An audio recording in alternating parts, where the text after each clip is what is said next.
And lastly, we have Mr. Bu Tian Hock, Marketing Development Manager Indonesia and International from Kun Brothers Sundian Berhad.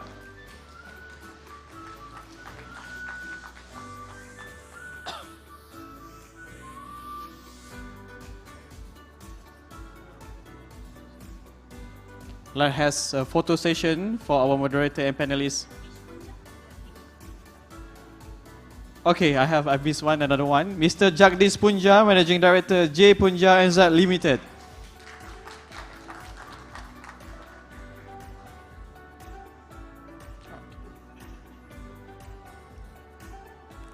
All right. Now we have the 4 panelists and also Mr. Moderator on the stage. Let's have a group photo session.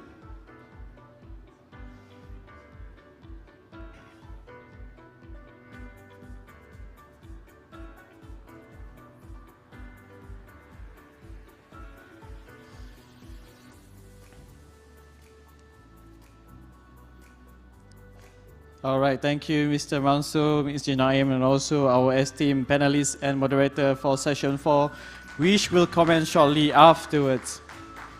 We may now invite some VIP to take their seats.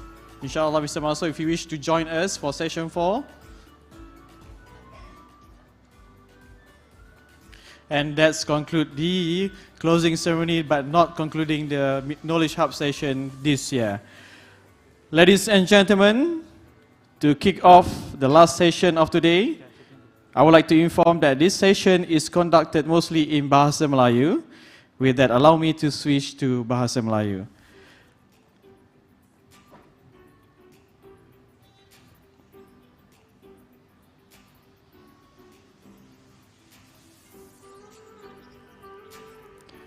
Diminta tuan-tuan dan puan-puan yang masih berada di dewan kita untuk sentiasa kekal berada di dewan ini bagi sesi khususnya bersama kita punya premium buyer dari Indonesia dan juga New Zealand.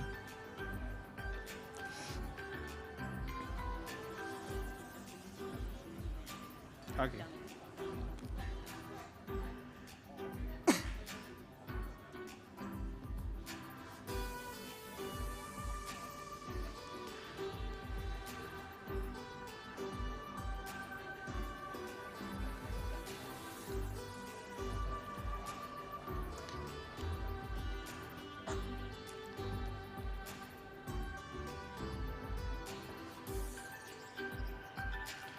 Tuan-tuan dan puan-puan, tanpa melengahkan masa, saya dengan ini menjemput moderator dan panelis bagi sesi keempat Jom Eksport bersama Indonesia dan New Zealand ke pentas. Dijemput Puan Nur Dazlina Muhammad Daud, Pengerusi Majlis Pembangunan Industri Halal Malaysia.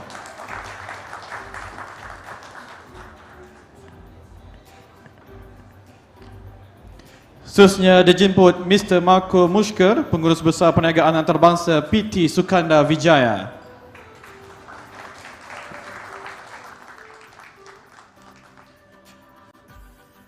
Seterusnya dipersilakan Mr. Willianto, Pengurus Pembangunan Perniagaan PT Perambanan Kencana.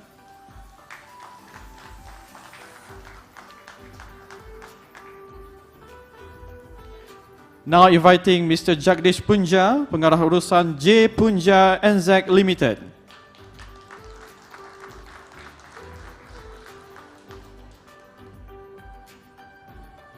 Dan yang terakhir, Encik Bu Tian Hock, Pengurus Pembangunan Pemasaran Indonesia dan Antarabangsa Kun Brothers Sundian Berhad.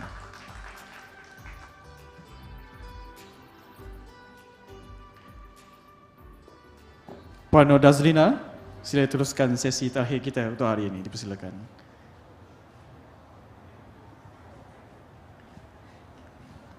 Bismillahirrahmanirrahim. Alhamdulillahirabbil alamin. Ashrafil anbiya'i wal mursalin. Wassalatu wassalamu ala ashrafil anbiya'i wal mursalin wa ala alihi wa sahbihi ajmain. Okay. Assalamualaikum warahmatullahi wabarakatuh and a very good evening. Even though saya dah terpaksa tukar kepada bahasa Malaysia. Okay. Pada petang ini kita akan adakan sesi di mana sesi 4 iaitu Jom Eksport Indonesia dan New Zealand, right? So we have a very established, well-experienced speaker here. Okay. So basically today we have Mr. Marco. Mr. Marco is an international business general manager for PT Sukanda Dijaya, the largest importer and distributor. The largest importer and distributor for food and beverage, makanan dan minuman. Okay? And he also have a very comprehensive national distribution network.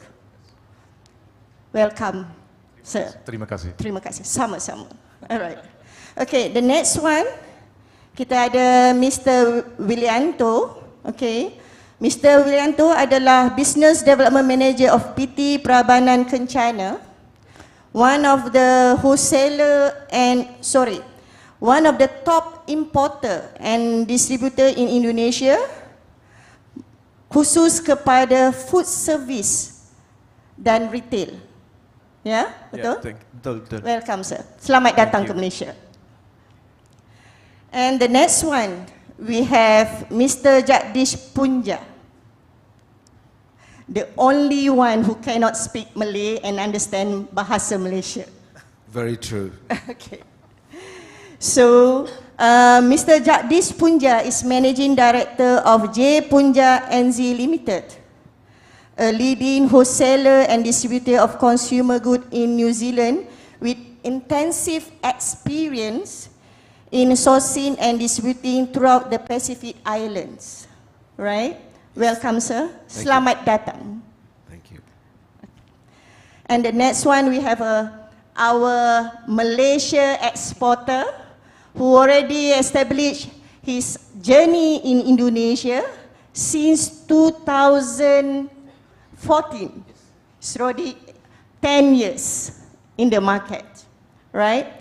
So Mr. Bu Tian Hock, he is a manager of market developments of Kuhn Brothers and Berhad, okay, and have a 15 years experience, pengalaman di dalam bidang logistik, pemasaran, ekspor, penjualan, dan khususnya market yang beliau pegang adalah Indonesia. Betul? Okay. So insyaAllah today kita akan kupaskan bagaimana usahawan-usahawan PMKS untuk menembusi pasaran di Indonesia dan di New Zealand. We will discuss how the exporter can penetrate and can position their products in New Zealand and Indonesia. So, I would like to call the first one, Mr. Marco. Please introduce yourself a little and brief about your company a little bit. Good. Thank you, Bu. Selamat sore. First of all, my bahasa Indonesia sedikit, so I have to do it in English. If I go too fast, just let me know, then I will go plan. So first of all, I work for Diamond Food Indonesia, which is a public listed company in Indonesia since 2020. And under there we have two main legal entities. On one side is Diamond Cold Storage, which is our manufacturing business. And there we do susu, fresh, UHT, ice cream. We do some juices, and we have a bakery factory as well as a processed meat factory. Then on the other side we have Sukanda Jaya, which is the importer of foreign brands and the distribution of those in whole Indonesia, where we have 22 distribution centers in Indonesia, so all tier 1 and tier 2 cities we have our own distribution point with frozen warehouse, chilled warehouse and ambient warehouse. We have our own trucks and of course our own people taking care of those products. We are focusing on the channels of food service and general trade and modern trade. I would say in food service we have more than 100,000 active customers, and in modern trade we cover all modern trade in Indonesia, since we have quite some international brands which are of course needed in the modern trade stores. And in GT we are still growing there, but also relevant. And we have our own online business with our own online team and joint venture with a local online data crawling company. So I think that's a little bit in a nutshell what we are doing in Indonesia. Thank you so much. Terima kasih. So basically you're having a complete supply chain ecosystem in Indonesia. You are importer, Correct. And you are distributor. Correct. Right. Thank you. So, Pak Walento. Yeah, thank you. So my name is Willianto and I'm the Business Development Manager of PT Prambanan Kencana. And almost like PT Sukanda Jaya, but we don't have the factory side. We are also in importers and distributors for mostly food products in Indonesia. We're covering both food service and also retail products. We're compassing 70% of our sales actually focus on the bakery business. We are also importing the dairy, cheese, and also now some of olive oils and retail product space. Now we are in Malaysia to source out some of good Malaysian products, and I see the offering in Malaysia is now very diverse. So I hope that we can do some business moving forward. That's a little bit about my side. Thank you. Next, we go to Mr. Jagdish. Good afternoon. My name is Jagdish Punja. I actually own my company, J Punja New Zealand Limited. I belong to a family company called Punja and Sons Limited in Fiji, who are the largest manufacturer of consumer goods, food and non-food in Fiji, and we represent them in New Zealand. That's one of the reasons we actually based ourselves in New Zealand. We grew to a point where we felt that we needed a bigger player, so I have now appointed another distributor who's bigger, better penetration, and we cover whole of New Zealand. When we started, when I took over this company in New Zealand, we were about 10 to 15% in the mainstream. Today, our business is about 40% mainstream, 60% route trade, and like mom and pop stores and the independent outlets. We also supply to a big food service company called Bitfoods, and we are looking at this point of growing the business. We currently import oils from Malaysia. We import condensed milk from Malaysia. We import our packaging for our biscuits from Malaysia. So our business, our association with Malaysia is there already. And we are now looking at sourcing products which would add value to New Zealand and the Pacific Islands. And that's where we're at. And obviously, we've got more things to talk about as we go, and I'll pass it on to you. Thank you very much. Thank you so much, Mr. Jagdish. Yep. Pak Ahok. Yep. So, silakan Okay, perkenalkan boleh. diri. Yep. Since this session will be conducted mostly in Bahasa Malaysia, so I will speak in Bahasa Malaysia. Okay, yep.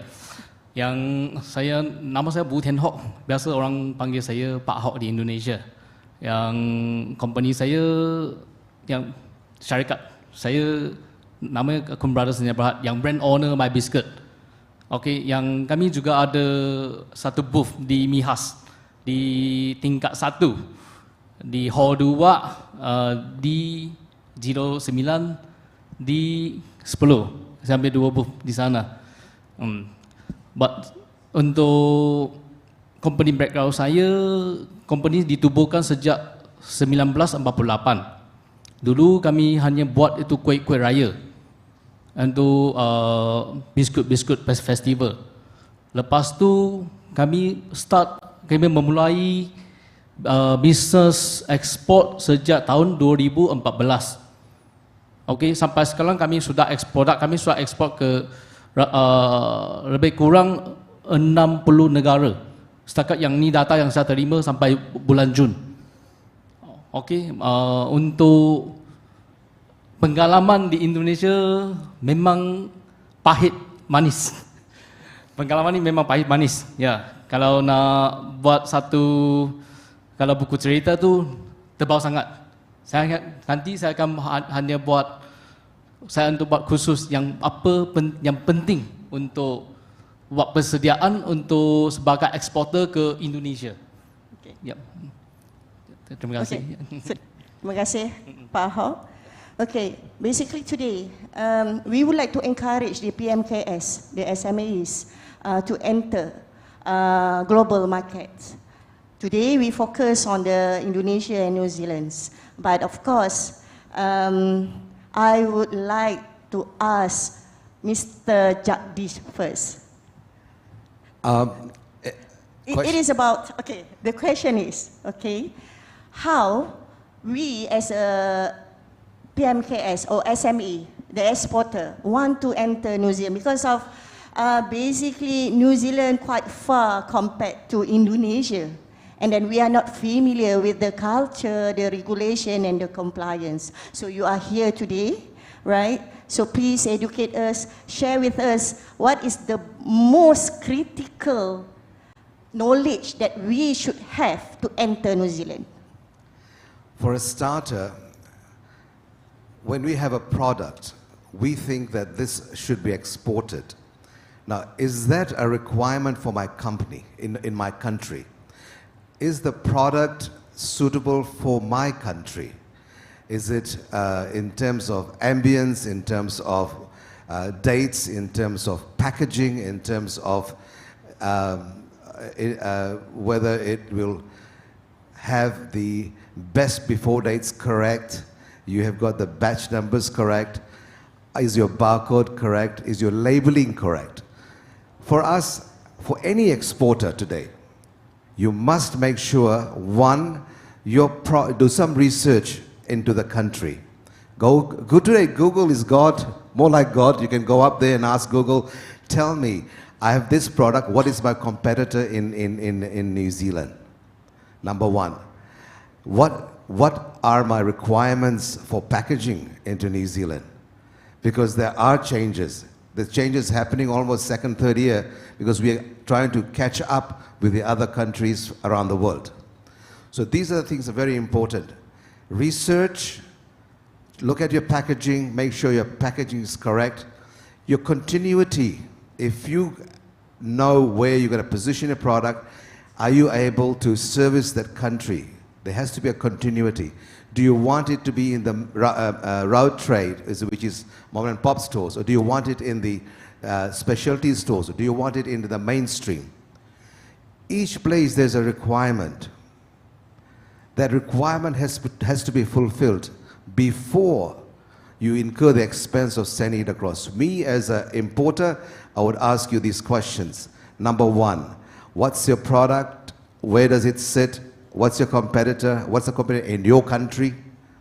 What's the price point? Price point, as you said, we are so far away. Just the basic thing, the rule that we use in my company is when the container arrives at our wharf, you add $2,000 to it so that's the cost landed in my warehouse. That's a starting point. And that's when you were able to work out what your landed cost is going to be. Okay, so how about Indonesia, Mr. Pak Walianto? Yeah, I think that's very well explained by Mr. Jagdish, but I kena tambah sikit lah. Okay, I tambah boleh cakap bahasa Melayu sikit-sikit. Okay. So, kita kena know the market. But macam mana kita nak tahu the market? First, for me, because Malaysia is very close to Indonesia, kena fly lah ke dekat Indonesia.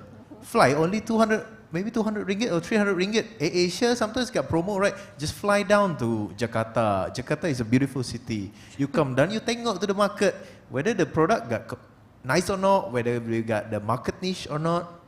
Then after that, Market study, yeah? Market study lah. And then we kena also, we find the right partners. Like for example, me and Mr. Marco has a very good company. We work in a very good company.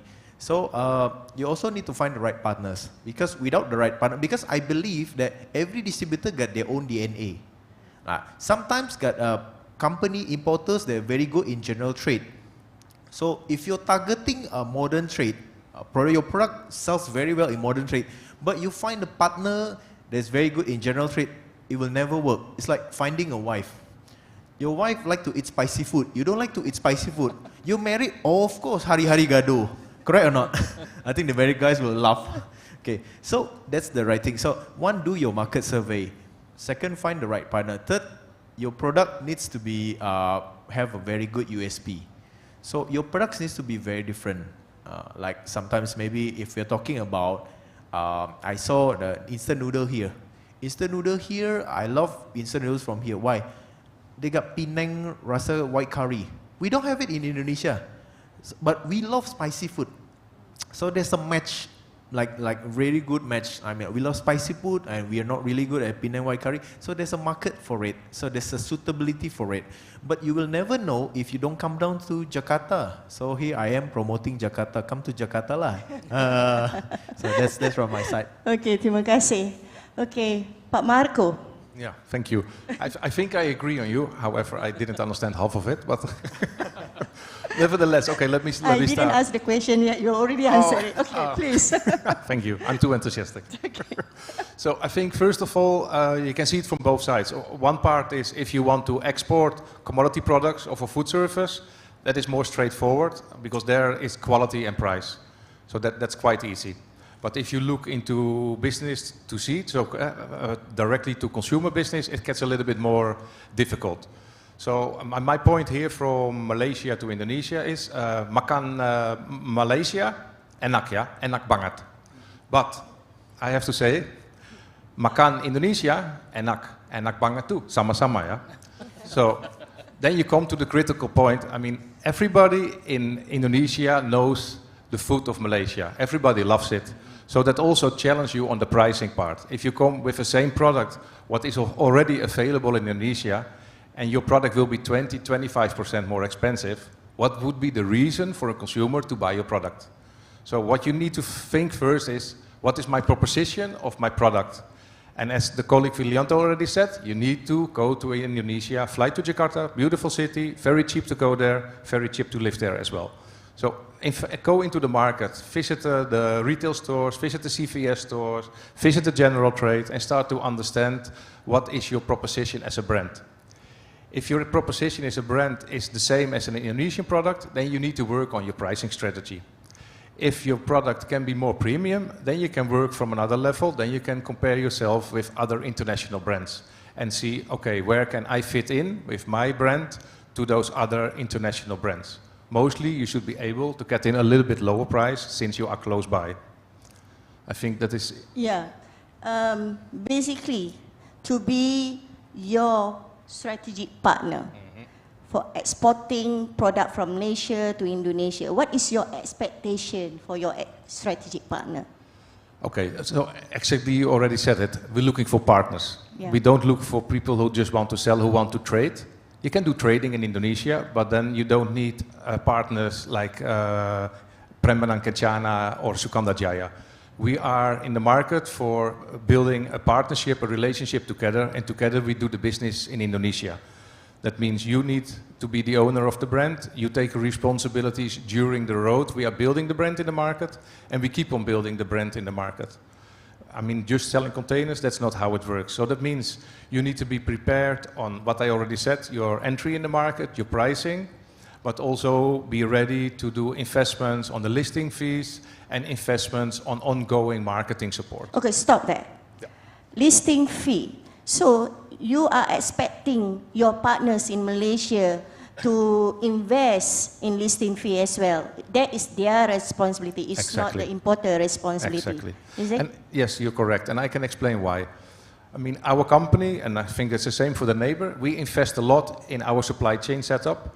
We have warehousing, frozen, chilled, and ambient. We have that in 22 cities. We are working a lot on digitalization, automatization, professionalizing our sales systems. We do app-based ordering systems, all for the easiness for our customers in the market. So there we expect from a principal or a brand owner that they take the practical part of investing or co-investing into the listing fees and marketing.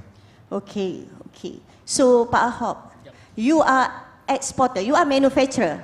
I'm You export manufacturer and and you exporter. also importer. You Yes. import your own product. Yeah, to Share with Indonesia. us the cost structure, the margin percentage from manufacturing, exporter, and then you need to appoint the logistic player, freight forwardings, up to importer, retailer, and distributor, right? But- So what is the percentage, each level of that I- segmentations? I can't really disclose the percentage. No, right, generally, right. yeah. But I I would can say see Pak very- Walianto smiling. No, because there's a But- lot of unforeseen costs. Unforeseen costs, yes. I think Pak Marco and Pak William will be totally agree with me, right? So I would say it's very costly if you don't know the market. So why not, the first of all, we have to ask ourselves, our product positionings. Are we going to make a brandings, or we just only want to sell product, like sell commodities? If we sell commodity, you have to compromise on the price. Okay, then if you want to sell brands, yep, we have to make a long-term plans. Even though, yeah, I know some people say, oh, we just SME, it's difficult for us to make brandings, do those plans. When big company, big MMC, they have a big scale, why not we just make a small scale? We, like, just now, Marco and Pak Wijanto, they invite everyone of you go to Jakarta. Why not the nearest one to Batam? Just do market survey in Batam first. Don't need to take flight. So yeah, it's quite challenging in the Indonesian markets. When we start the business, I would say the bitter part at the beginning of business, I'm arguing with my management because we are the typical manufacturers. Our objective, there's only one objective, sales. I think everyone of you agree with me. Without sales, it's difficult for us to go further. Of course, how are we deep down the sales to make it more details? Then later on, yeah, at the beginning, like second years, difficult for us to see the result. We only see the result on year 2016 after we are venturing into the Indonesian market. Then we start truly harvest on 2018. 2018. 18. Then after 4 that, years. Almost 4 years. Almost 4 years to be in the Indonesia market. Yeah, it's not easy, but... Yeah, but again, Pak Ahok, come on. I asked you the question about the cost structure margin. Yeah, cost structure, okay, in January. I would like to add, just to save your butt. In New Zealand, what it is for us to do business, to be successful, our base margin has to be 25%, our base. Then if I want to sell to say Woolworths, they have their scale before they put their margin on. There's a cost of listing and cost of ullage and cost of freight. So there we put on another 22% or to 22.5%. Then they have a category margin. I need a minimum margin of say 25%, 30% on top of it. And then you have to have another promotional allowance incorporated in your margin. Say for the whole year, this is our promotion that we'll do, which is nationwide, would be a everyday card discount, or be a 20 cents off, or whatever, which once you've given, they will send the claim on you and you pay them. The discount, they claim it off you. They never lose the money. They discount it and they claim it off you. So if you went to independent stores like the foodstuffs, you go out, and because they're individually owned, so the owners would love the idea of you coming and selling to them, but what are you going to give back to us? So how will you promote your product? So you will say, we'll say, the biggest sales happen when you have the Isle of Value displays. You have a pallet, and that pallet will cost you $500 to $600 a week, right? And on top of that, are you going to put how many hours of sampling being a new product, right? And how many weeks are you going to do in that store? That's the other thing. And they have got 140 stores. So how many stores are you willing to go in to do that promotion? So you would say, if I'm in Auckland, I would go around to Auckland and do Auckland first. Okay. We, Exporter, want to be a very good strategic partner. Okay, we want to go to New Zealand, we want to go to Jakarta, even Bandung, or Batam. Okay, Pak Wijanto. I want to be your a good strategic partner. But I need to understand, when I do the market validations, right, the costing and so on, I only know that my price at factory. I do not know about the, maybe FOB, okay. But then, how could I compare the current pricing in Malaysia with in Indonesia if I do not know roughly percentage that I should add on to support my importer or my distributor in Indonesia? So what's your comment? I would say it's a bit unfair. Like, for example, if you want to enter Indonesia market, then you need to count, okay, this is the investment I need, then I put on into the price. And then what happens is that your products will not be sellable, because then it will entry price will be very expensive. And we all know the first impression is very important, right? Like, if you come onto the market without a very strong USP, then you command a price that's the highest on the market, what will happen? Not even people don't want to try. So I would suggest my potential supplier consider it as a one-time investment. Like, okay, I want to invest listing fee, I want to invest, and this is the price, entry price to come in, like a ticket lah. If you tengok wayang, you pay the price kan, right? So don't put it into the component costs. In my opinion, those are a one-time investment. Because if you put in there, then, you know, don't consider people will buy twice or people becoming your brand advocate. They won't even try your product because the price is, you know, too expensive lah. Yeah, okay. I think that's my point of view. Thank you so much. So for PMKS, the small industry or medium company, so we feel like we need to have confidence when we want to enter the market. We already visited your country. We already do some studies. We went to Madrid. We get the knowledge from the Madrid officer. But what you can help us, support us, for us to confident enter Indonesia? Yeah, you asked to me, yeah? Yes. Yeah, I'm looking at you. I asked you. I thought you were looking at me. No. You're looking at me too. Okay. So I think it's a very fair and a good question, because once again, we are looking for partnerships. So that doesn't mean that you have to do all the work and we don't help you. Of course, it's a thing what we start together from day one, actually. So you have your pricing, you know what your margin should be to be able to reinvest and build your product and brand as well.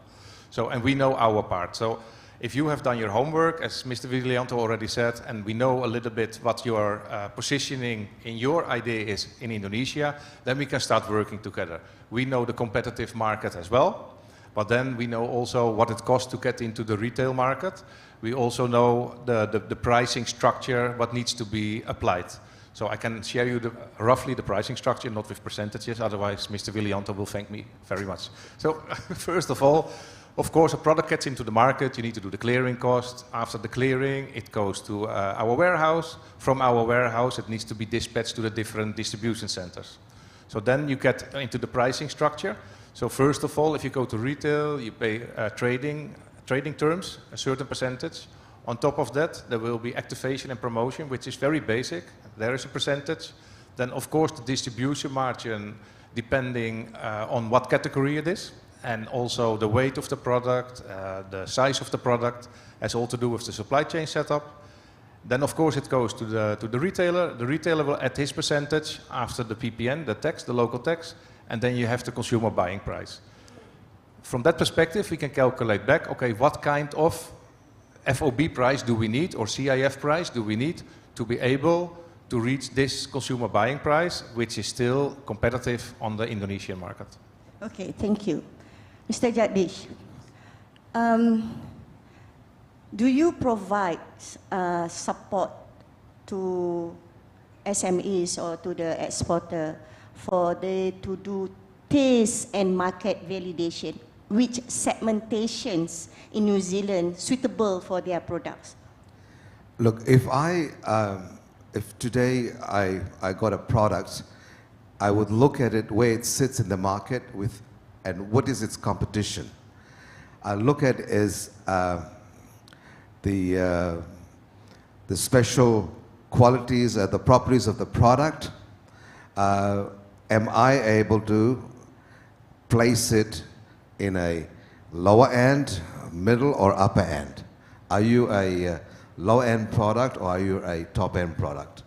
I only can talk through a lot of examples. I had a soda, and the soda I wanted to list with the buyer, and the buyer said, I've got this soda I want to list. She said, oh, because being a friend, she said, okay, so what category is sitting into in terms of pricing? I said, oh, it's a premium. Oh, it's a premium product. I don't have a premium product. I'll take it. Now, that's the first time ever in my business that a buyer has bought a product without even looking at it, purely because they have our trust, knowing that we bring the best products, and we will support it.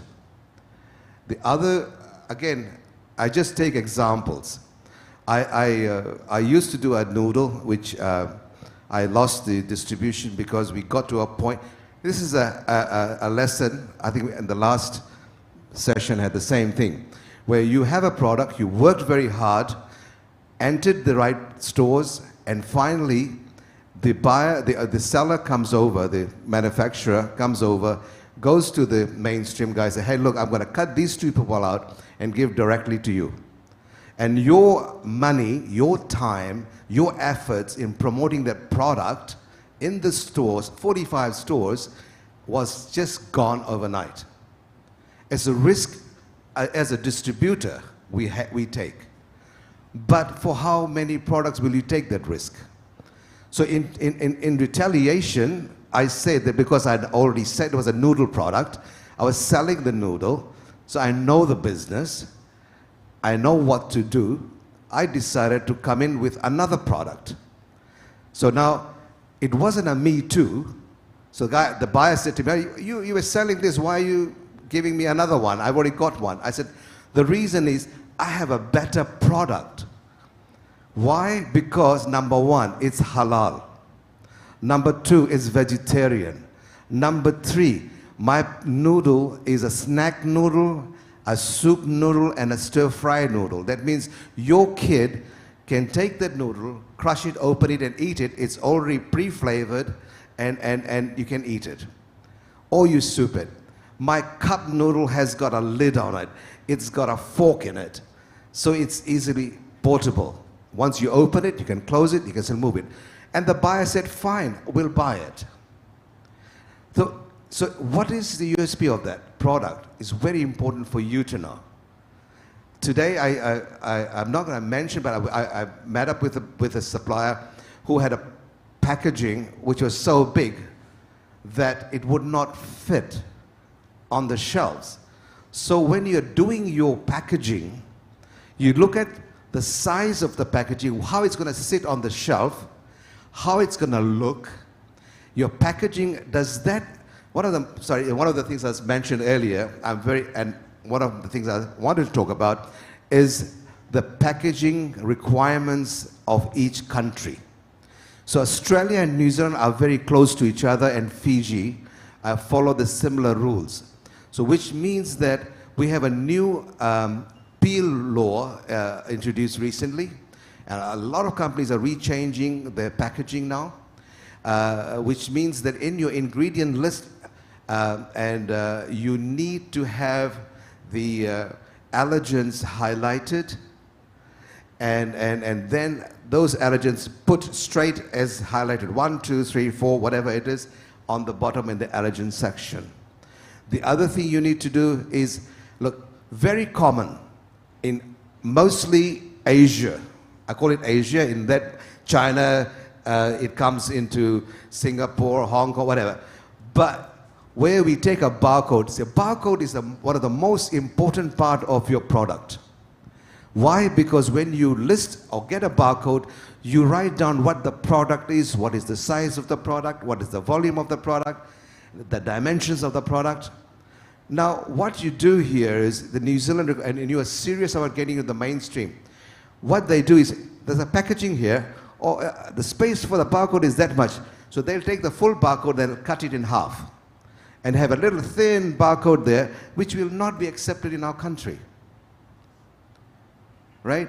Yes, mom and pop stores will take it, they won't worry about it, but if you're serious about getting into the mainstream, You need to follow the rules and regulations. So what they'll say to you, I wanted to show a slide, but I'm not going to because time's constraints. But what it is you need to go to GS1, New Zealand, and look at the GS1 regulations for the barcode. Follow that. Very important. Go to the labeling body laws of New Zealand. Look at the PEAL law, P-E-A-L law, right? And the NIP law also. In terms of how do you write, is it going to be mg, it's going to be grams? You can make sure you follow that, to the highest to the lowest. What is the way it should be written? These are important. How do you write your net weight in the front? Sometimes we have this writing about best before dates, it's inkjetted on the top. You will probably agree most of the times.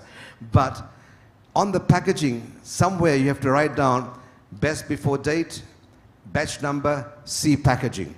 You have to write that, otherwise it won't be approved.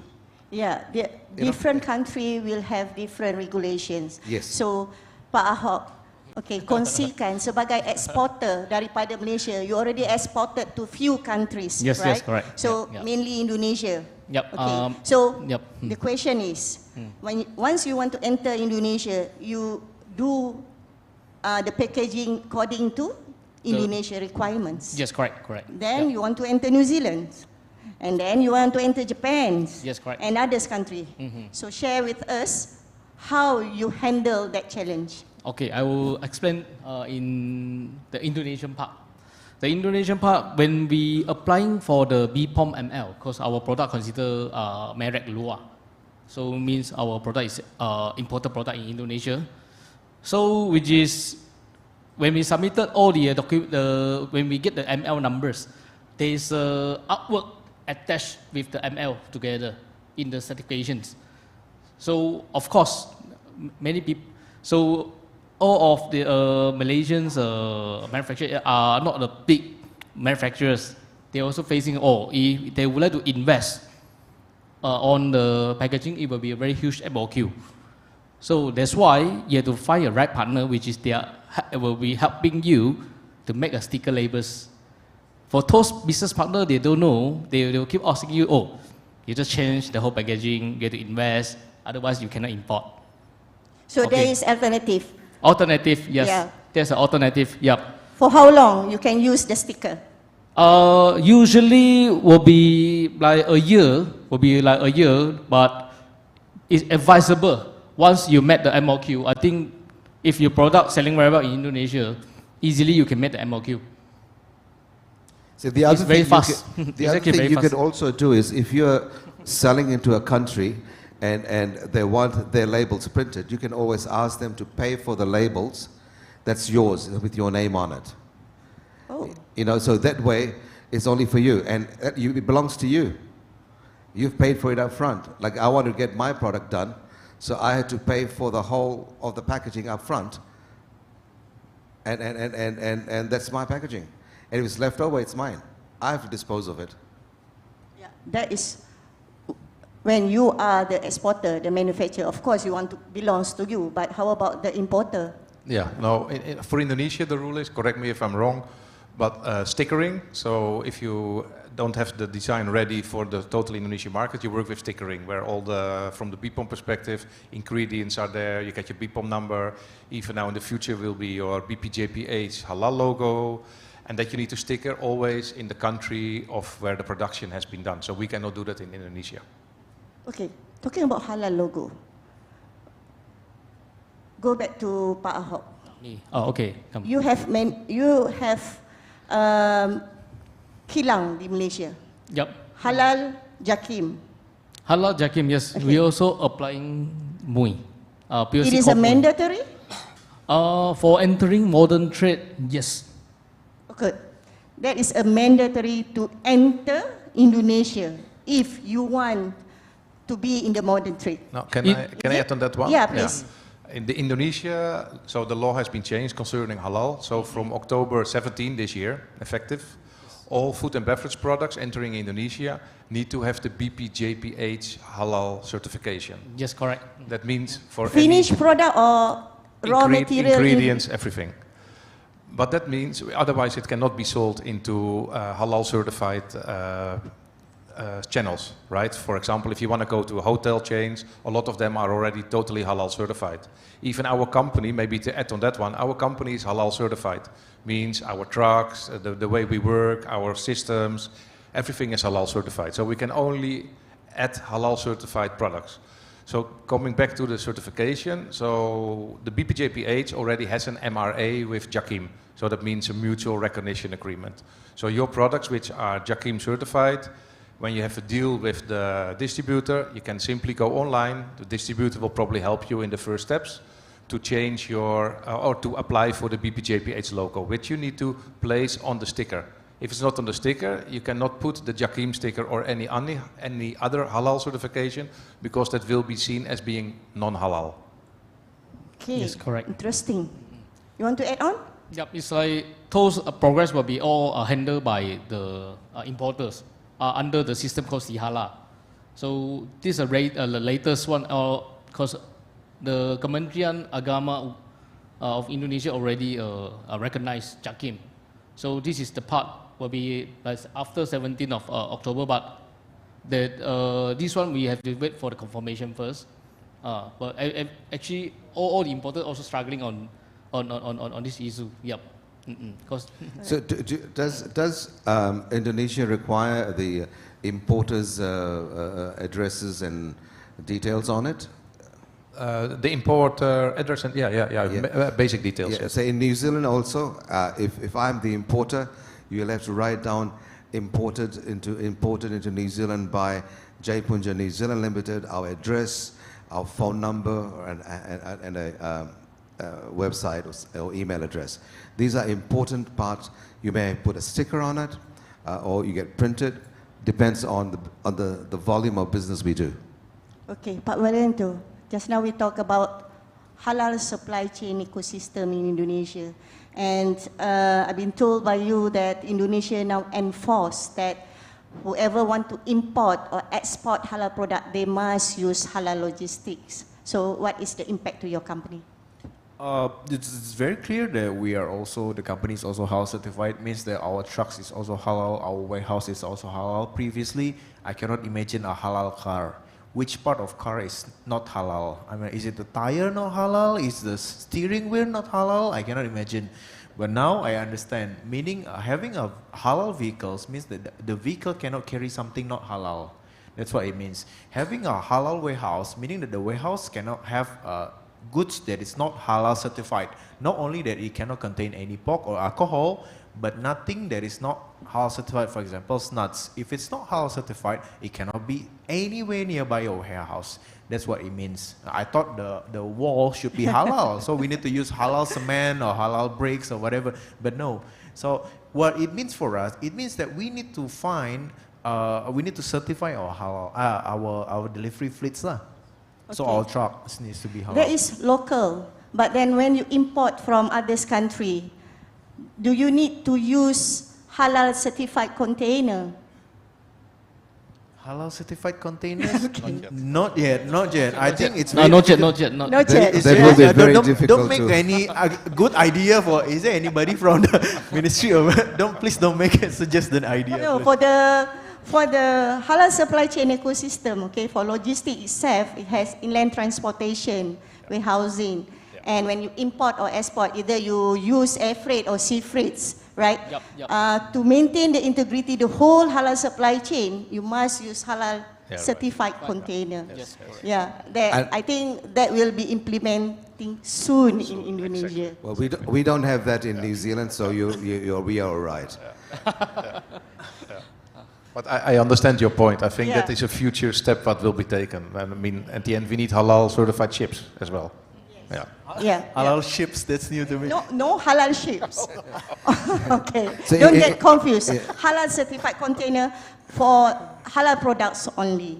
Because it will go back to traceability on the whole halal supply chain ecosystem. That is what I heard.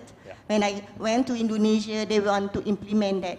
Whatever enter Indonesia or out from Indonesia, they must use halal certified container for air freight or sea freight. So now they already enforce for local market only. That is very difficult though, isn't it? It will make life difficult for all exporters and importers when you have to have that, unless the shipping line has got everything halal. Yeah, there is a demand on that, but they need to implement it gradually. All right. So basically, Pak Walianto, what you want to share with the audience today about market in Indonesia? Because of Indonesia dan Malaysia sama, Pak, ya? Lebih kurang sama, cita rasanya sama, kan? Cita rasanya sama, culture-nya lebih kurang sama, kan? Tapi kita tahu bahawa bila di Indonesia harga amat kompetitif compared to Malaysia. So what is your advice basically? Yeah, ini kali pertama I datang ke MIHAS, and it's very eye-opening for me because I see all your brand, all jenama is very creative.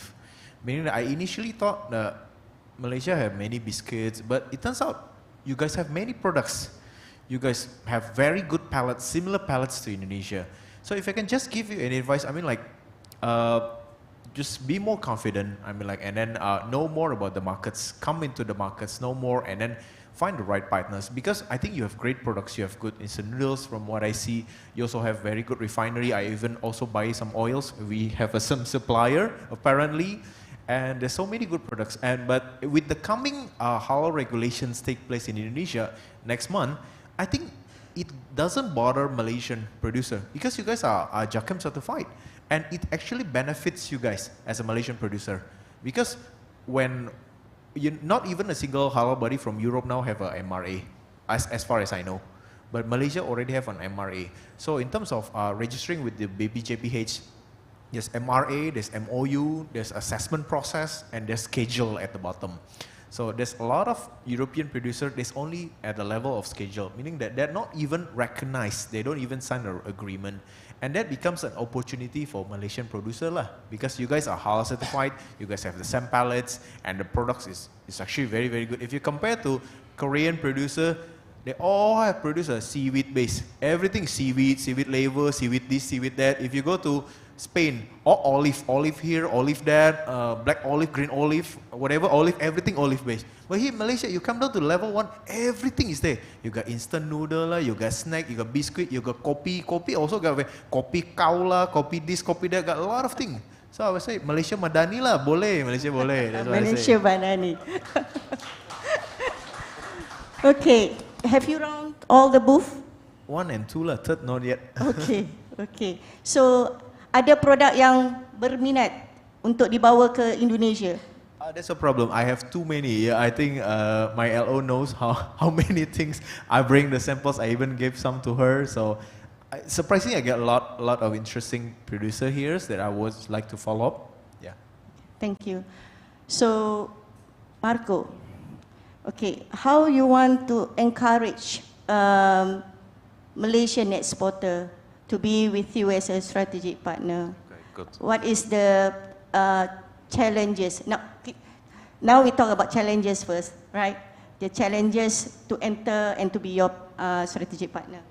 I think the challenge is actually the same as the opportunity.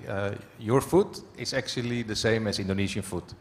So from a challenge perspective, maybe pricing could be a challenge. Halal is not a challenge. So I want to talk more about the opportunities, if that's okay for you. Great. I mean, you have fantastic products here. As I said in the beginning, makan Malay, enak banget, yeah. So I think a lot of Indonesian people would love to have your products. Just find together with your distributor, with your partner, the right pricing for the Indonesian market, how to enter the market, and how to maintain your market presence in Indonesia.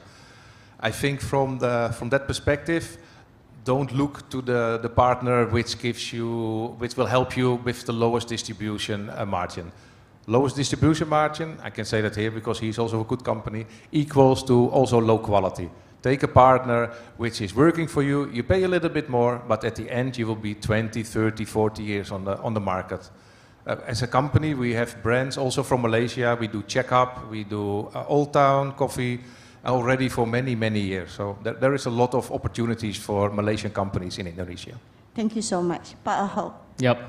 Okay, please share with us, Yep. okay, what support that you have from Madrid and what is your journey with Madrid to enter Indonesia? Wow. Madrid, Indonesia actually helped me a lot throughout the whole journey within these 10 years. I quite close with Madrid, Indonesia, especially their staff. The Pak Naim. Okay, then they after the ATC Zamzuri, then later on Pak Haman, Anissa, and the latest one Suresh, I already met up with them. Actually, like when that time our company venturing into Indonesia, we are quite lost. Then we get a lot of guidance from Madrid. They lead us, they give us some ideas.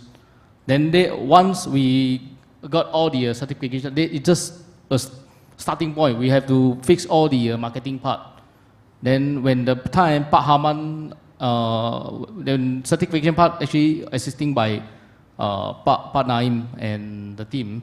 Then the marketing part come from Pak Haman. He give us a lot of guidance, especially on the pricing part. We try to the important thing, the positioning actually learn from them, learn from Madrid. We try to get the magic numbers of because my product is under consumer segments. So it's quite challenging. So I need to get the magic numbers in order to let my product fast moving. Okay. Yes. Basically, Madrid does not, support in terms of grants. Grants, only. yes. No. The information, not limit to grants guidance. only. Yeah, yeah. So whoever want to have a market knowledge, cost margins, they can always go refer to Madrid because they are very experienced officer Yes. in each country. Is it? That's true. Yeah. Even though their MO also very knowledgeable, they keep follow up with us. How was our progress? I'm still remember last in year 2007, we going to send our Kueh Raya, which is quite challenging. In Indonesia, Kueh topless. It's actually quite challenging. Then we do a lot of study.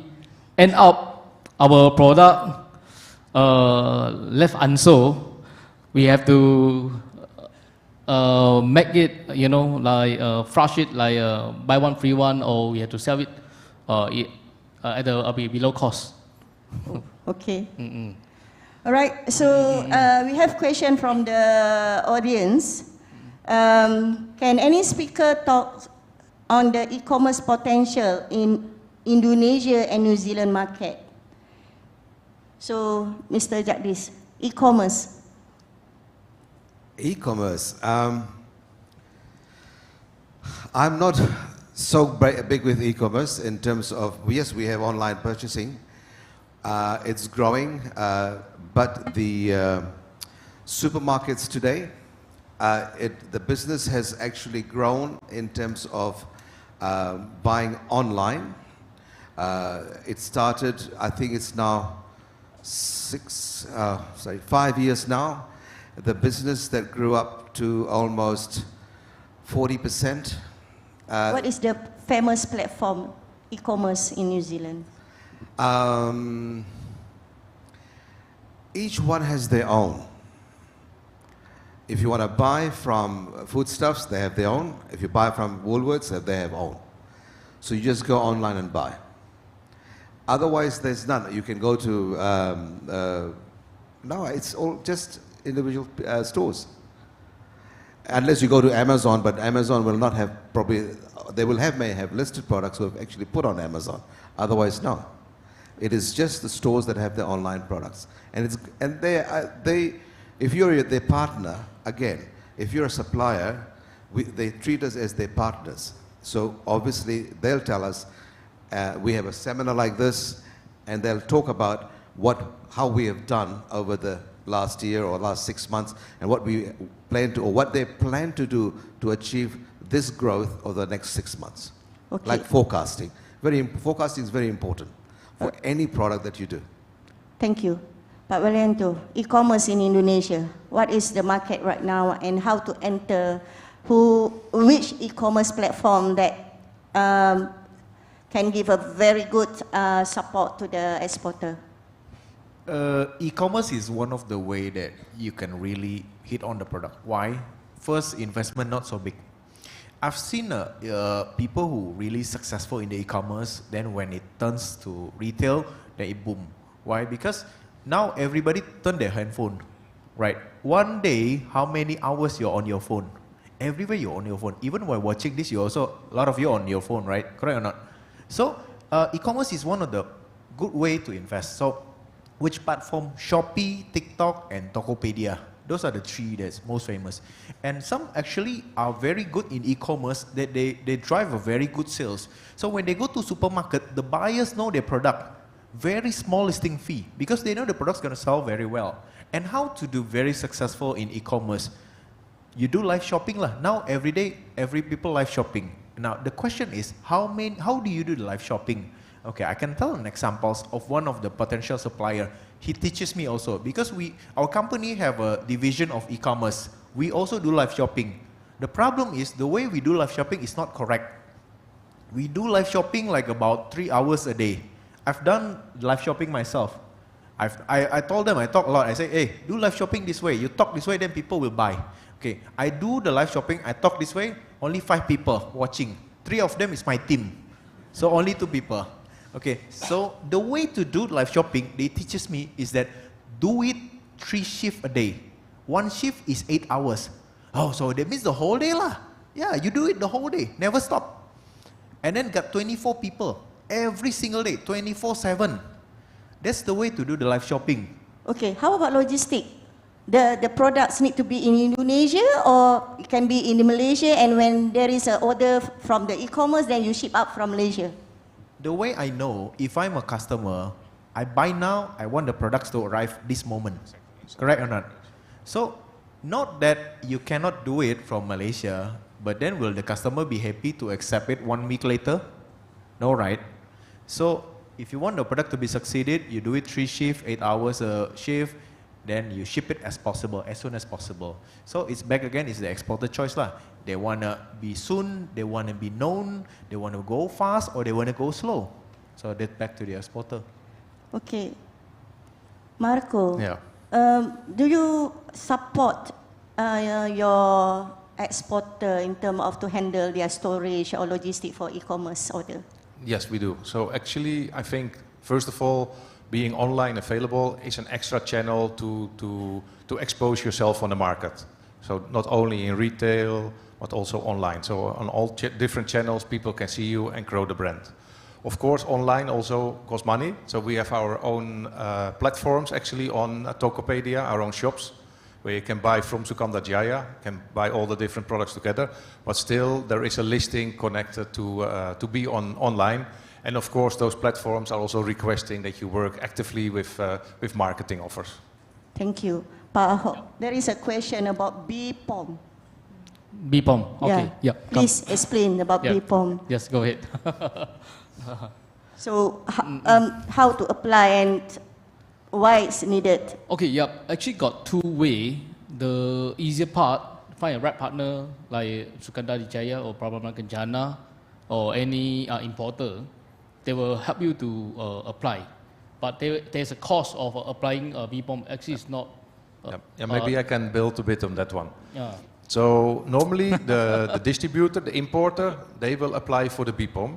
And we also take the cost for the BPOM. The BPOM is a long process, so don't get scared. It takes around 4 to 6 months for retail products. 4 to 6 months? 4 to 6 months, if everything goes well. So I always say, if we start talking with a brand, it takes time to come to a business agreement. After the business agreement, we need to sign the distribution agreement. After that, the BPOM registration process goes in. So I would say, getting a brand on the market is like delivering a baby. It takes around 9 months. Okay. So it is mandatory to have a BPOM? It's mandatory, and the BPOM is always under the name of the distributor. Okay, so we have another questions.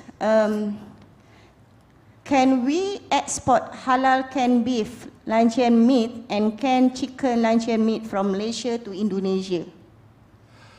Okay, canned beef can.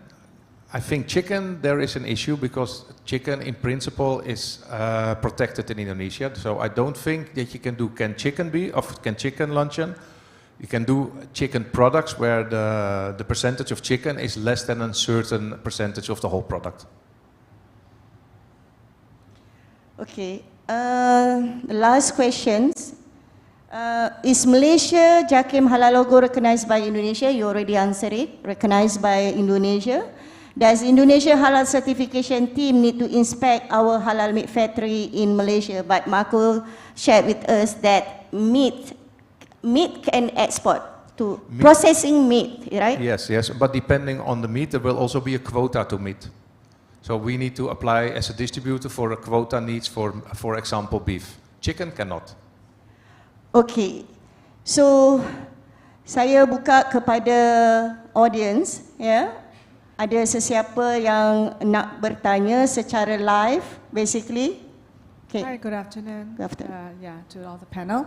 Okay, Mr. Marco, you were saying about BPOM. So it's the distributor will apply, and it will be tied over a period about 5 years, right? Yeah. Yes, yes. Okay. So the BPOM will be valid for 3 to 5 years. Yes. All right. So I have a question. Now, what happens if the distributor is not performing? Yeah, exactly. Yes. Yeah. If the distributor is not performing, then you clearly chose the wrong distributor. But that can happen, of course. You didn't choose us.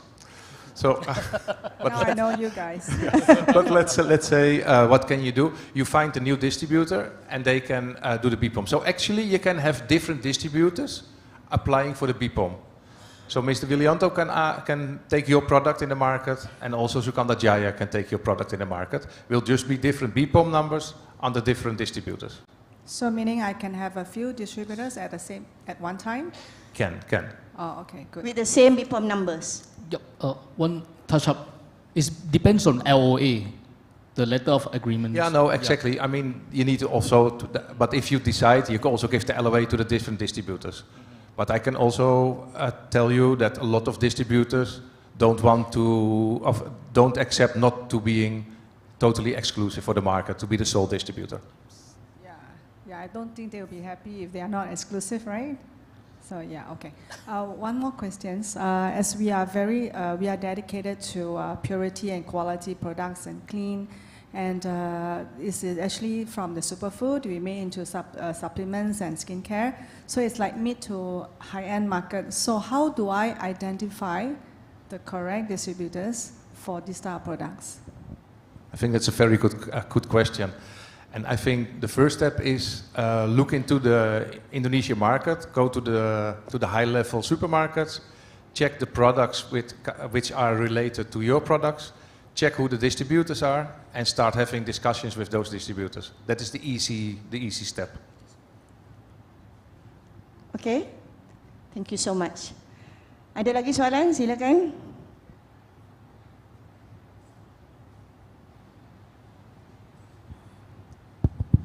Yeah, very good evening, ladies and gentlemen. My question for our Indonesian buyers, you guys are big buyer.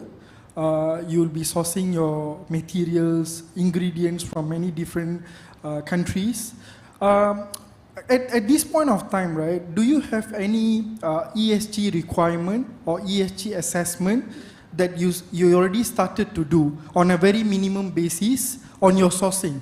For example, if you source from Malaysia, do you require them, to give you some initiative that they do on minimizing environmental impact, packaging design, reducing the plastics, or maybe the social component, right? Like who produce it and things like that, on a very minimum level? Do you started to do that, or you will intend to do that so that you can give some heads up to Malaysian exporters so that they also can start to get ready and embark their sustainability journey? Thank you. Yeah, I think very valid question.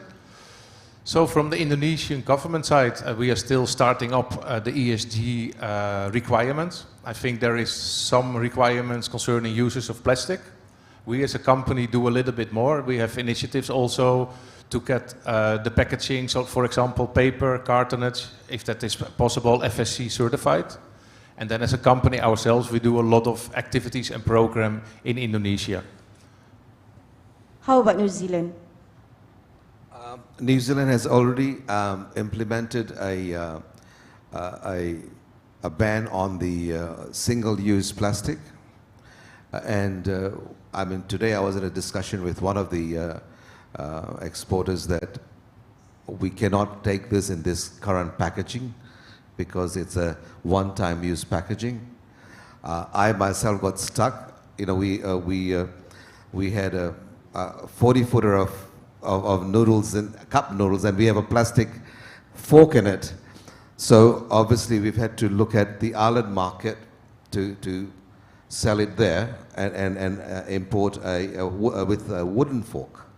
So New Zealand is going green in lots of ways, and slowly they are implementing more use of paper or microwavable products which are non-plastic.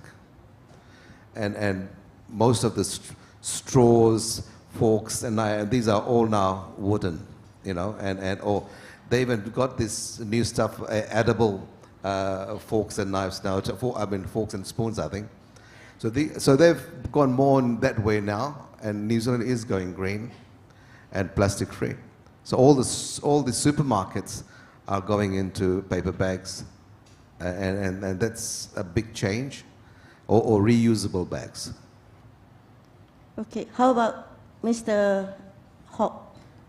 The element in ESG, how you implement in your productions area and the whole process of marketing? For our company, yeah, actually it's quite considered still earlier stage. Actually, we're still studying a course. We are the SME. We try to implement, but it's going to take time. It's going to take time. It's a long process. Yeah, that definitely we will be implement once after we studying all these ESG knowledge and so on. But for now, for time being, we are not ready yet to implement, because for us it's quite an earlier stage, especially in the Southeast Asia market. Okay, thank you. Another question for you, Mr. Hawk. Yeah. What's the go-to-market strategy for your brand beside exhibitions? Macam mana you positions your brand selain daripada you terlibat dalam exhibitions? Okay, yep. Actually, we do, beside exhibitions, we do a lot of merchandise campaign. Like, actually, we are really look into the distribution business as well.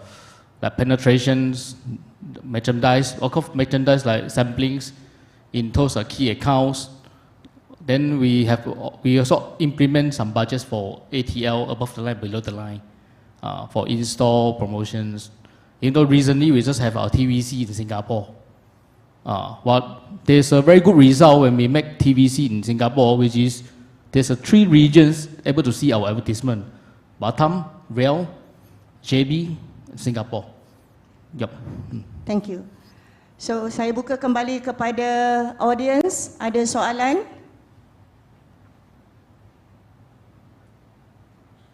Ada soalan?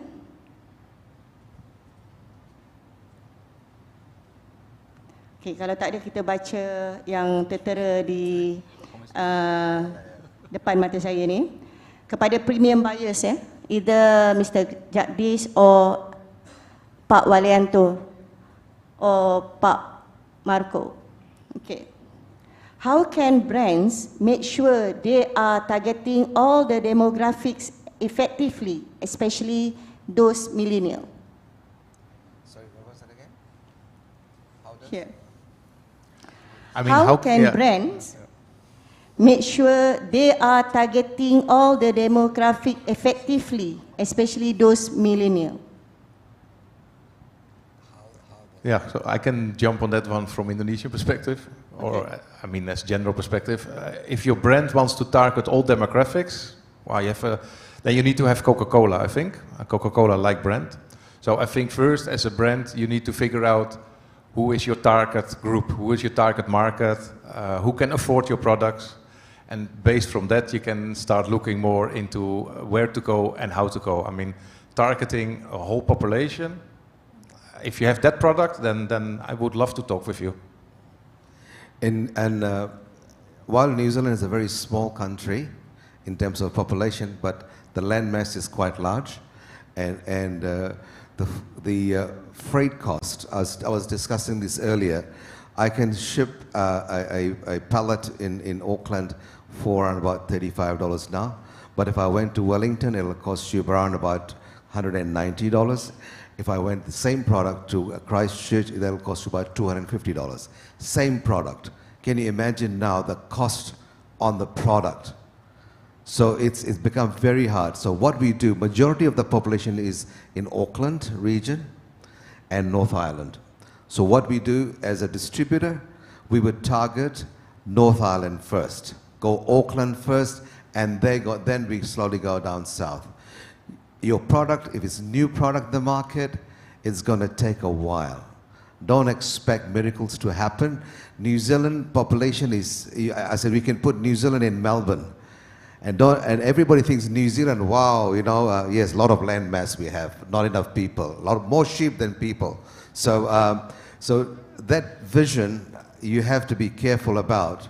It takes a while. And also, if you're submitting a product to us, it does take 6 to 7 months to get things right, even to get an approval. Every product review comes in at a different time of the year.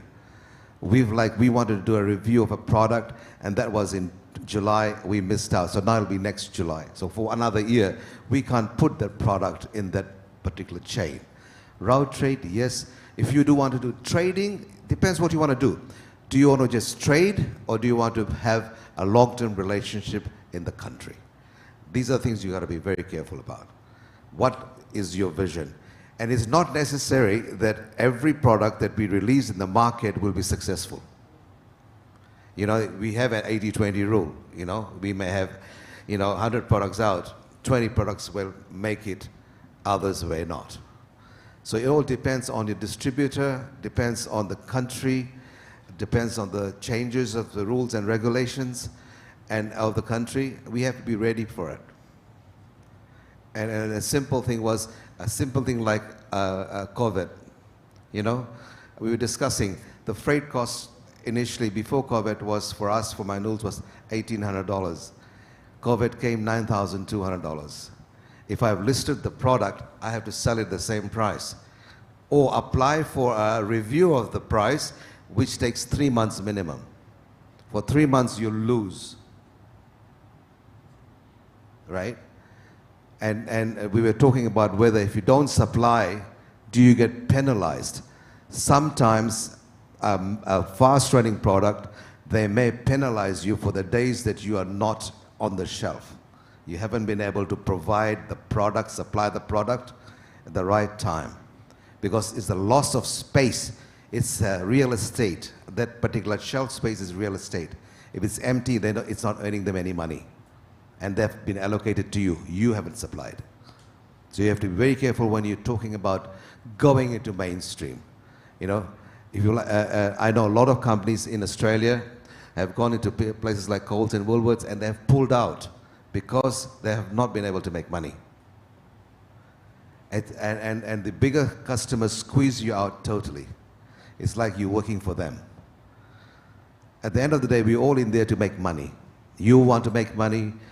We want to make money. A lot of times we believe that the transportation people make most money out of us. So this is the way things work. So as far as New Zealand's concerned, it's not a big country. If your product is like Coca-Cola, it's a different thing. But Coca-Cola is not going to sit back and say, okay, come take my market. They'll come out and really be on your back. So on the other flip side, it's not always the most cheapest product that sells. It can be a medium price product, could be a premium product. We sell Fiji water. You know, we're the most expensive in the market. Our 200 ml, 500 ml sells for $2, right? Whereas in the supermarket, the local water, which is also a spring water, sells for 50 cents. But we're still selling because there are consumers for it. The volume is not that great as the 500 ml one, the 50 cents one, but it's a premium product. You expect fewer sales. You have to know you go with it, you know? Yeah, sorry. Means that you have to know the market segmentation, which market Yes. segmentation you want to enter and position Exactly. your price rightly, you see? Exactly. Right. So we have the questions here. Okay. For all the panels member, could each panel member please provide their top 3 tips for Malaysian companies interested in exporting to their respective market? 3 tips, top 3. So we start with Mr. Marco here. Thank you, Wu. So, 3 tips. Okay, first of all, be prepared. Know the Indonesian market.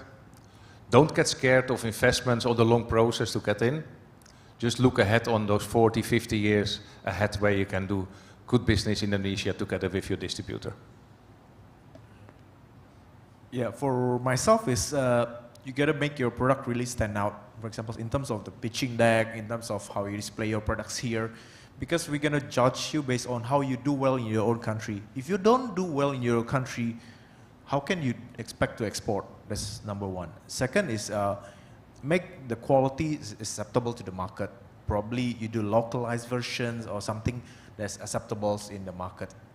Third, consistent on the quality, because sometimes I also find, the first shipment is good and then the second and subsequent shipment doesn't meet up to the standard. So those are the 3 from my side.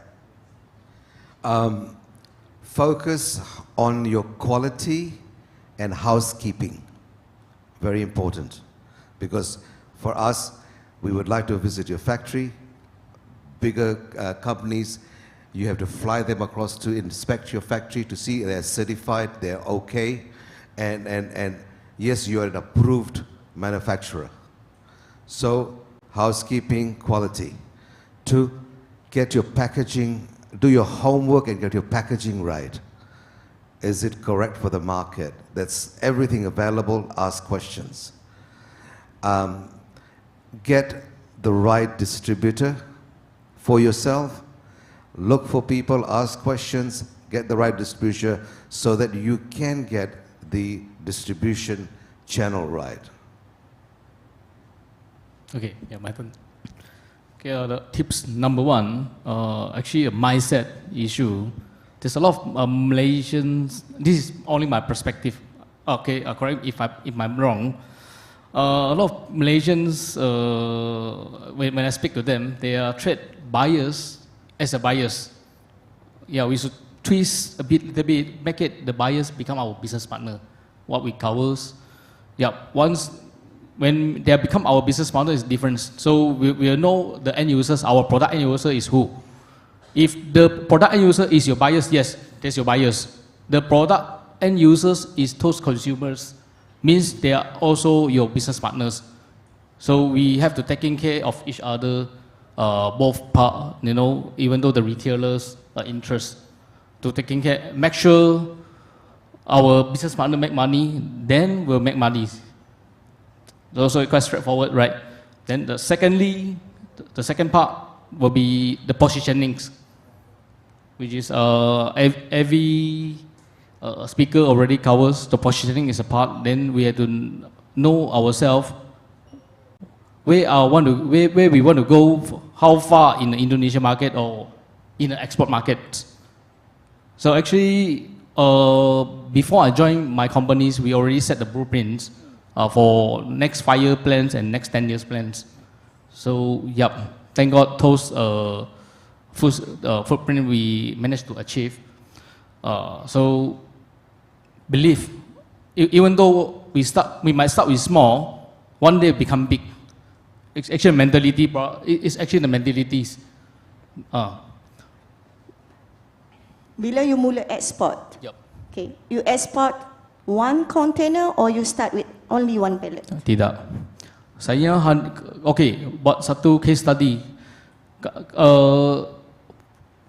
A case study in Indonesia lah. I have one distributors in Bandung. Okay, when he start order with me, it's like only 5 cartons. 5 cartons. 5 cartons.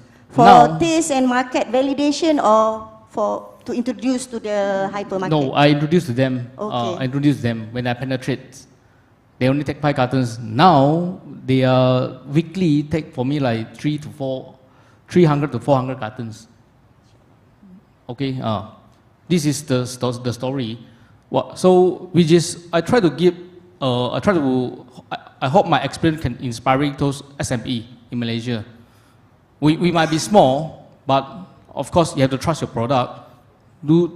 Make more studies, which is try to find the magic numbers. I always say magic numbers, because the knowledge I learned from market, it really help us a lot. It's not only in Indonesian market, it's almost all other markets as well. Because we have to find the magic number, which is those magic number with fast-moving magic numbers, especially in consumer segments. I find it's quite very important. Thank you. Pak Walianto, top 5 cities recommended to hyper-focus to do the taste validation, market penetration, promotions, and so on. Top 5 cities in Indonesia. Wow, very easy one. Okay, so Indonesia have about 27,000 islands and so many cities. You asked me to choose 5, yeah? Okay, so very easy. They only ask for 5. Ask for 5, yeah? Okay. Java and Bali accounts for, I think, 60-70% of the economy. So if you ask me to choose 5, I think definitely they focus on there first. Of course, Jakarta is number 1. For us, Jakarta is number 1. Then second, go to Bali, Surabaya, it's already 3. Then we can go to Bandung and Jogja. So that's, from my side, it's all 5 lah. For you? Yeah, on that one, actually, it is, for me, it's the same. But what I can add, I understand you want as a supplier, you want to focus on the big cities first, but that's not how we work, because we have 22 distribution centers in 22 cities. So we really want to spread the product throughout whole Indonesia, which makes sense for our ecosystem, which makes sense for you as a brand owner. So mentioning the 5 bigger cities doesn't make so much sense, because we will push you through whole Indonesia. Thank you. Pak Ahok. Yep. Top 5. You Top want to 5. target? Kalau pendapat saya, kita start dengan yang wilayah-wilayah dekat dengan Malaysia. Seperti yang di Bandung, Medan. Kan cita rasa lebih dekat. Yap. Batam? Ya, Batam. Bandung, Medan. Batam, Medan. Yang itu dekat wilayah. Lepas tu baru ke Jawa. Ya. Kan kalau Batam ada buyer yang boleh dapatkan, mereka bisa bawa produk yang kuantitasnya lebih kurang. Mulai dengan bisnes tu lebih gampang, lebih senang. Faham. So I try to speak in bahasa Indonesia, Pak. Melayu. Okay. Okey, kita ada 4 minit lagi. Kita ada soalan untuk Mr. Jagdish. Could New Zealand act as the springboard into the Australian market for the FMCG sector? Could New Zealand act as the springboard into the Australian market for the FMCG sector? Sorry, I'll just look at that. Could New Zealand act as a Springboard. Oh yeah. Oh yes, definitely. Our company has got distributors in 2 in each city. We have 2 distributors. Initially, we had 1 in the whole of the country. Then we changed to one in each city. Like you've got Brisbane, Sydney, and Melbourne. Then we found that after a few years, we didn't see the progress. Then we ended up having 2 in each city. Now our sales have doubled with the additional people. There's so much of coverage. Sometimes we are not able to cover. So when you're looking for a distributor, ask the following questions. How many sales rep you've got in the country? So for us, we are currently exporting to Australia and New Zealand, from Fiji, of course. And I'm just going into Australia just from next month, hopefully. So we are going to be supplying in Australia also. There are smaller chain stores, like you've got the 7-Elevens at the mom and pop stores which are open long nights. There are also Easy Mart. They've got 550 stores, which they've just taken our biscuits, right? And they will start with 50 stores, then they'll go into 100 stores. It's all about logistics. And once the frequency gets better, obviously it'll go through. We have got into pharmacies. So we've got a chemist warehouse which is in New Zealand. Their parent body is in Australia, so we get into New Zealand, then we piggyback into Australia. So we can do Australia also. It all depends how you want to do it. Yeah. Okay. The next question is, if they want to supply to your company, right? To Pak Marco, Pak Walianto, and Mr. Jagdish, okay? Do you set a time period for trial process in order to test your customer preference? I think this refer to the market segmentation validations. So how long you allow them to communicate with you to get the feedback from the customer about their product? Okay, I'm not sure if I understood the question, but if the question is if we do a trial in the market, we don't do trials in the market. For the simple reason, the BPOM process, even for one pallet, needs to be done. So that means 6 months time. So that doesn't make any sense. So what we normally do, a quick internal process is, we are internally reviewing the product. We do a market survey for ourselves. Of course, our sales teams know exactly what's happening in their market segment. Based on that one and the pricing, we do tasting internally. If we're not completely sure, we do even tasting with people from outside the company. And even some companies organize consumer tasting sessions. But that is then up to the principal. But internally, we do all those different steps to determine if this is a product what could work in the Indonesian market. We take this part very seriously because, as I said, we do a partnership. So if the product doesn't work in Indonesia, it's not only your failure, it's also our failure. So we take this part sincerely serious. Okay, Pak Walianto?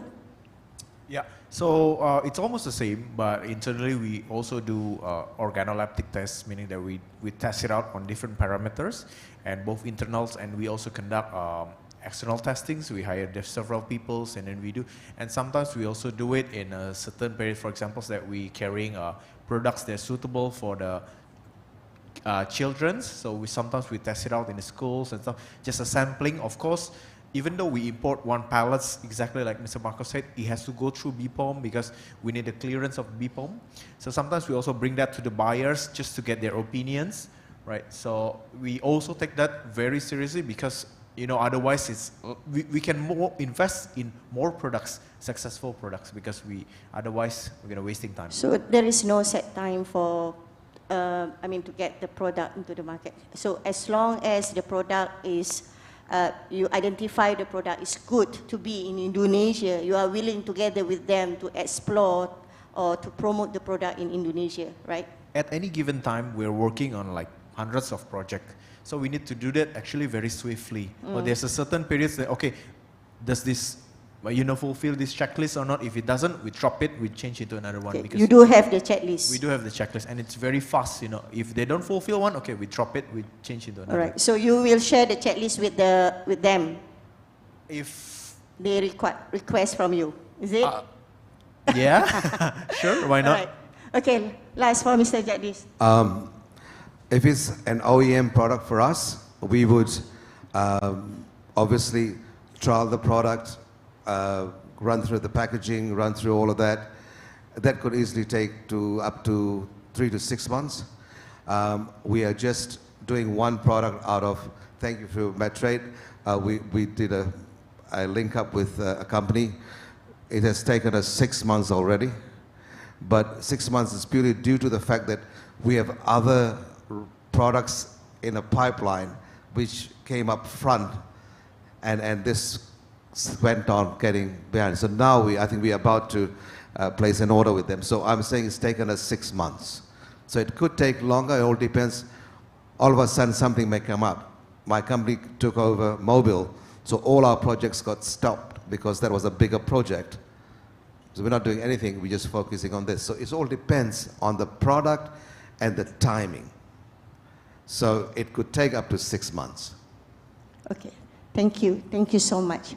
So kita dah sampai kepada pengakhiran sesi 4 Jom Eksport Indonesia and New Zealand. Thank you so much to all speakers. You have shared the knowledge, the insight, experience to all the audience. So insyaAllah, Alhamdulillah, kita tutup majlis kita hari ini, dan basically I would like again to thank all of you, and I would like to encourage all the audience to meet up with them personally if you have further questions for your own product. Thank you so much. Thank you, Madam Nordazlina, for moderating the session, and as well as thank you for the insights and valuable information shared in this session by our panelists. Dear panelists and Madam Moderator, you may return to your seats, and thank you everyone for your active participation for the last session of Knowledge Hub segment this year. Before we end the program, I would like to kindly request for our audience to complete the feedback form. Kindly scan the QR code featured on the screen, and once you completed the form, you will then receive an e-certificate via email. Ladies and gentlemen, another round of applause to our moderator and panelists. And I believe we trust that this session has been of immense value to all our participants today. We look forward and hope to see you again in MIHAS 2025 Knowledge Hub. I think that's conclude MIHAS 2024 Knowledge Hub. Until then, thank you and stay safe. Assalamualaikum warahmatullahi wabarakatuh.